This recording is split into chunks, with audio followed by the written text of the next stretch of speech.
आंखों के सामने हजारों की तादाद में, लाखों की तादाद में, अब थोड़ी देर आप लोग बैठ जाए, जितना इंतजाम आपने कर लिया थोड़ी देर बैठ जाए, मुझे इनसे बात कर लें। मैं आपसे भी गुजारिश करूंगा थोड़ी देर। ये सैकड़ों किलोमीटर से आए हुए लोग धूप की शिद्दत में खड़े हैं, तो इनकी मौजूदगी का सलाम। मुझे पता है नया पाने की चाहत में पुराना छूट जाता है, नया पाने की चाहत में पुराना छूट जाता है। तुम्हें अपनाओ तो मुझसे जमाना रूठ जाता है। मोहब्बत पढ़ने लिखने में बहुत आसान है, लेकिन मोहब्बत को निभाने में पसीना छूट जाता है।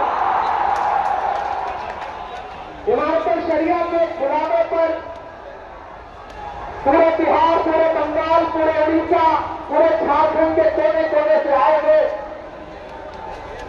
अपने हमउम्र साथियों को, अपने बुजुर्गों को सलाम करता हूं। अभी थोड़ी देर आपसे मुखातिब रहना चाहता हूं।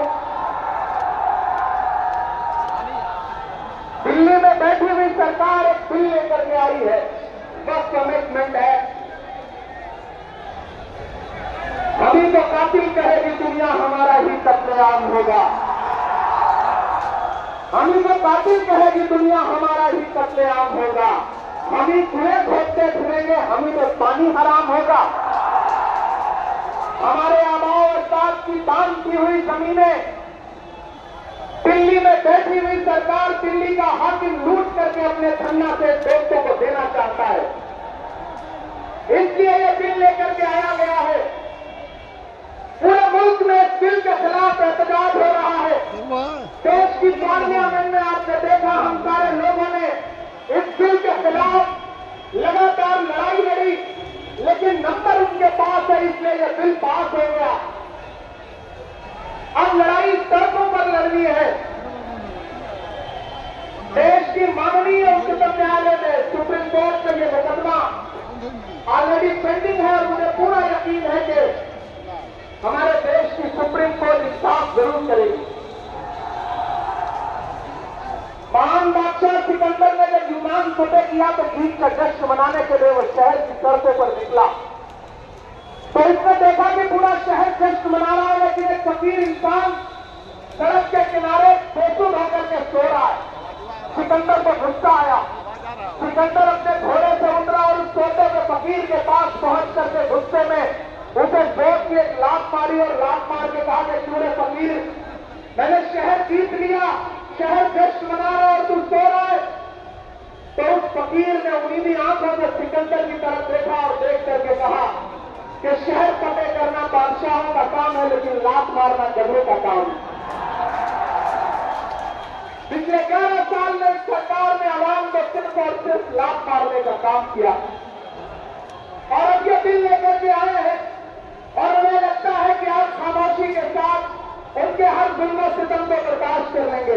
हमें पता है नहीं करेंगे, नहीं करेंगे ना, नहीं करेंगे ना।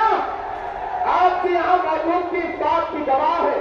मुझे पता है धूप बहुत ज्यादा है, इसलिए हजारों की तादाद में लोग दरख्तों के नीचे किनारे बैठे हुए हैं, वो बीच में नहीं आए।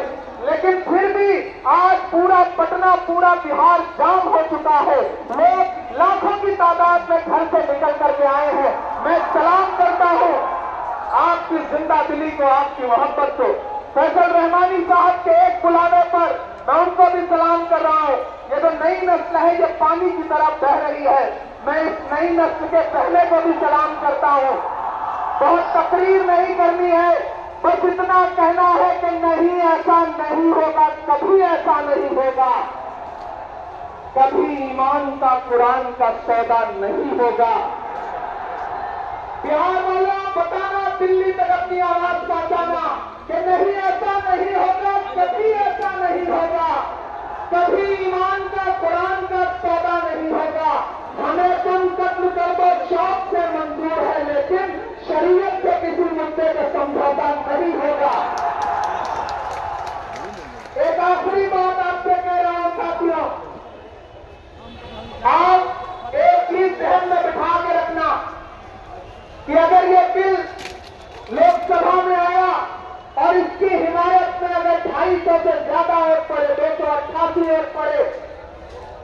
बिल की मुखालफत में लोकसभा में 232 वोट पड़े। लोकसभा में मुसलमान सांसद सिर्फ 24 हैं, तो 200 से ज्यादा इस देश के हिंदू भाई, दलित भाई, सिख भाई, ईसाई भाई जो मेंबर ऑफ पार्लियामेंट है, तो लोकसभा में रात के 3:30 बजे तक इस बिल के खिलाफ वोट कर रहे थे और आपसे कह रहे थे कि हम आपके साथ खड़े हैं। ये है इस पूर्वी गंगा जमुनी तहजीब। ये जो लहराता हुआ तिरंगा है, इस तिरंगे में जो आपका रंग है और जो उसके ऊपर अमन का रंग है, भाईचारे का रंग है, उसके ऊपर भी जो रंग है, ये तीनों रंग मिलकर कह रहे हैं कि ये मुल्क नरेंद्र मोदी जी की जागीर नहीं है, ये मुल्क हिंदुस्तान के हर इंसान का है, हर इंसान का है।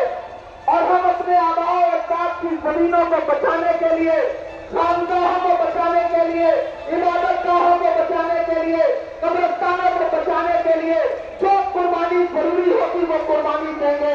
हम सड़कों पर बैठेंगे। मैं सरकार से कहना चाहता हूं कि जमहूरियत अकड़ से नहीं चलती है, दिल्ले इलाही। जमहूरियत इस किताब से चलती है। यह जो संविधान है जिसे डॉक्टर बाबा साहब अम्बेडकर ने अपने खून पसीने से लिखा था, इस किताब से मुल्क चलेगा, किसी की अकड़ और जिद से नहीं चलेगा। नरेंद्र मोदी जी, आपको यह समझना पड़ेगा कि आप हमारी हिमायत में जो बिल लेके आए हैं, हमें पता है वो हमारी हिमायत नहीं बल्कि हमें बर्बादी का सामान लेकर के आए हैं। आपकी साजिश हम समझते हैं, आपकी मंशा हम समझते हैं और हम इस बिल के खिलाफ खड़े हैं। आज यहाँ पटना के ऐतिहासिक गांधी मैदान में बस इतना कह के जा रहा हूँ, वक्त बहुत कम है, बोलने वाले बहुत ज्यादा है। बस इतना कह के जा रहा हूँ कि हम आतिशे सोजा में भी हक बात कहेंगे, कुंदन की तरह शहर में ताबिंदा रहेंगे। तारीख बताती है कि हर दौरे सितम में हम जिंदा थे, हम जिंदा हैं, हम जिंदा रहे।